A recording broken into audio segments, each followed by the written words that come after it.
જમ્મુ કાશ્મીરમાં આતંકી હુમલાનો મામલો સામે આવી રહ્યો છે। રાજકોટ રેન્જ આઈજી અશોક કુમારનું નિવેદન સામે આવ્યું છે। હુમલાના પગલે જગત મંદિરની સુરક્ષામાં વધારો કરાયો છે। દ્વારકા મંદિરની સુરક્ષાનો રિવ્યુ પણ કરવામાં આવ્યું છે। દરિયાઈ સુરક્ષાઓમાં પણ વધારો કરવામાં આવ્યો છે। પોલીસની એલસીબી એસઓજી સહિતની ટીમો કામે લગાડવામાં આવી છે।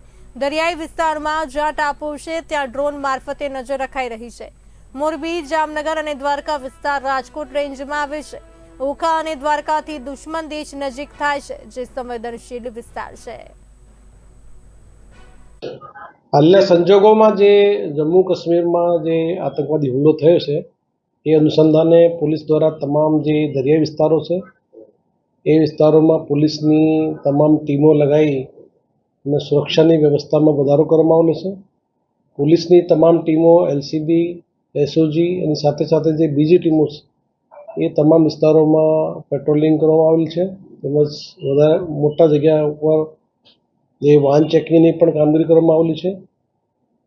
વિશ્વ પ્રસિદ્ધ દ્વારકા મંદિરની પણ સુરક્ષામાં રિવ્યૂ કરવામાં આવેલો છે અને ત્યાં તમામ જે અધિકારી કર્મચારીઓ છે એને હાલના સંજોગોમાં એ પ્રોપર બ્રીફ કર્યા પછી જે દરિયાઈ વિસ્તારમાં જે આઇલેન્ડ છે, ટાપુ છે, એ ટાપુ ઉપર પણ પોલીસ દ્વારા એસઓજીની ટીમો દ્વારા અલગ અલગ વિસ્તારોમાં ડ્રોન મારફતે ચેકિંગની કામગીરી ચાલુ છે। તેમજ જે ટેકનિકલ ઇનપુટ્સના આધારે પોલીસ દ્વારા તમામ જે વિસ્તારોમાં લેન્ડિંગ પોઈન્ટ્સ અને બીજા જે દરિયા વિસ્તાર છે એમાં સુરક્ષામાં વધારો કરી તમામ વિસ્તારોમાં એ અલગ અલગ ટીમો એલસીબીની સાથે સાથે જે લોકલ હોમગાર્ડ છે, જીઆરડીની ટીમો છે એને સાથે રાખી અને હાલના સંજોગોમાં જે સિચ્યુએશન ઊભી થઈ છે એ પ્રમાણે પોલીસની કામગીરીને વધારે ઝડપથી આ કામગીરી કરવામાં